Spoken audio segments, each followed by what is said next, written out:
Everybody, welcome to Snow Talk. Way 3 News meteorologist Brian Good here. One thing you may notice is your stats there at the bottom. Normal to date has now increased a bit, almost a half inch. So where we should be for this time of the year. Now, looking at the snowboard, could we get that with this Arctic front on Thursday? I mean, that'd be a stretch. I think a dusting is probably the higher end the way things are looking now. Most areas, not even that. So, not impressed yet with Thursday, but we'll watch it. Still early in the game. This weekend, we'll talk about that, and we'll talk about the mid-month setup as well. A lot to discuss. But first, we've got to get through the heavy rain that is heading our way. Now, this is the visible image of the satellite. Just now starting to get an idea of how the cloud cover is draped over wave country. It's not up entirely as far as the sun above the horizon to give me a full image yet, but you get a general idea. There's overcast skies in the area. Infrared does indicate cloud cover in the area. Could see a few areas that will thin out, and then we got the surge of moisture moving in across Louisiana, Texas, soon Tennessee. That will arrive here later on tonight. The Arctic air that we've been tracking back here into Canada, crossing the border into the United States. Some of the rain, it'll be late tonight, so no problems today or even this evening, but then tomorrow morning's commute, periods of rain moving through the area, some lightning and thunder, and then we'll see it ease back toward the afternoon, and then temperatures may get into the 50s if we get enough drying to take place. That leads us into the Arctic front as we head into Thursday. Now, keep in mind, if we didn't have this low in here, it'd be interesting to see how this would have played out. The low moving in tonight and tomorrow is helping to pull down the trough really behind it, but at the same time, it's really taking a lot of the moisture out of the atmosphere before we have a chance for the Arctic front to have a lot to work with. So it's kind of like a double whammy kind of a deal for those of you that love cold weather and snow.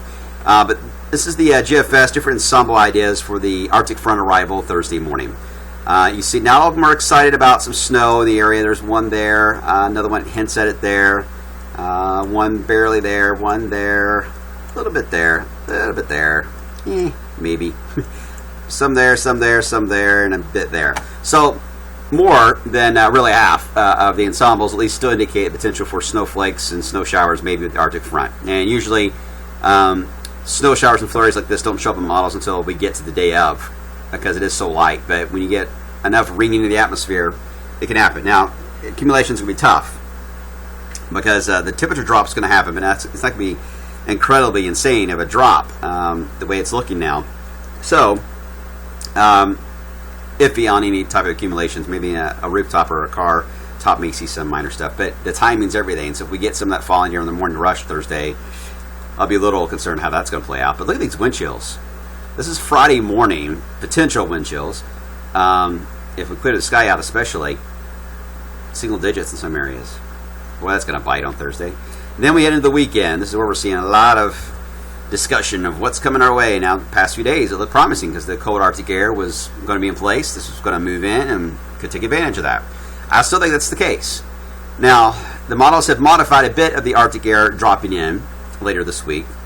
So it does affect somewhat of how much room we can get when we warm up. I still think these models are sometimes too fast, this warm up. To me, this looks like a classic overrunning setup, which means sometimes sleet, and in some cases, if the temperatures at the ground level are cold enough, you're talking about freezing rain, briefly. Do see signs that we will warm up enough to get us all rain, but this is the way it looks Saturday into Sunday.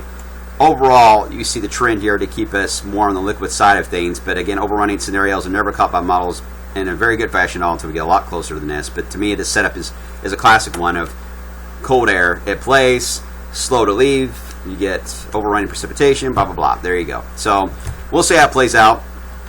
Even as the another low apparently is moving in on Sunday and Monday, about a week from now, most of it takes it through the area as a rain, maybe ending as a bit of snow. I will say, low pressures too, depending on how much snow cover is still around this week from that snow that fell yesterday in Illinois and northern Indiana. Lows like the track around the edge of that, so this one looks right to me. This one looks too far south. This one, iffy, probably too far south even. This one definitely looks too far to the south. This one is a backlash. It's kind of hard to read that. This one's interesting setup. I think it's right, but maybe off on timing. So there's a lot of different possibilities here looking at the ensembles, but you get the idea that to me, it's this overrunning deal. We're going to get something frozen initially at some point Saturday or Sunday, and then go into rain, and it may end as a bit of snow. I just don't see this being an entirely a winter event. But here's the issue. A lot of discussion already. Everyone's like, oh, it's going to be warm. The models are on. It's going to be warm rest of December. Some like, oh, the brutal cold's coming.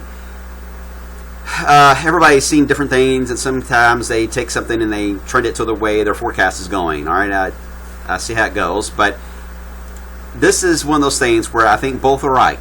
I think we're going to have potential for warm surges every once in a while, and we're going to have some cold Arctic outbreaks still coming. I don't see one being dominant still over the other. I think the pattern's just going to be active, like we were expecting. So I don't see anything locking in. Everyone's expecting it to lock in, and no, I don't see that setting up. It's a good sign to see, like even here in the Euro, of the ridge pumping into the Aleutian Islands of Alaska. That is showing that still some Arctic attacks can take place in the lower 48. Now, the question is, how far south can they dig? I think that's more of the debate than anything. I think more attacks are coming from the Arctic. But how far can they go? Are they go past I-70 or I-40 all the way into our area? Who knows? Even the GFS is backing up on that idea that the potential is there for repeated rounds of Arctic air. As long as we still hold on to at least some sort of ridging here across Alaska and the Aleutian Islands, I think we have a chance to get some cross-polar flow cold attacks to move into the lower 48. Again, just got to figure out how deep they will dive. Looking at the Rossby wave analysis, we've been watching this all season long. Here's the wave coming in for rain in the short term. Another one as we head toward the upcoming weekend. And then we get into kind of a messy setup on the signals here as we head into the first day of winter. But it's interesting to see that even on this, it's saying a snow potential for Christmas Eve. Won't that be perfect? And then still seeing that chance for something going on Christmas week toward New Year. We've been talking about this for a while now. Overall, I think the last 10 days of the month, to me, look active. I'm not saying it's going to be snowy, and I'm not saying it's going to be brutally cold. It looks active. And can you get snow in an active pattern? Absolutely. Can you get a lot of rain? Yes. Got to take it one step at a time, guys. It's certainly not a boring pattern. Just go slow with it.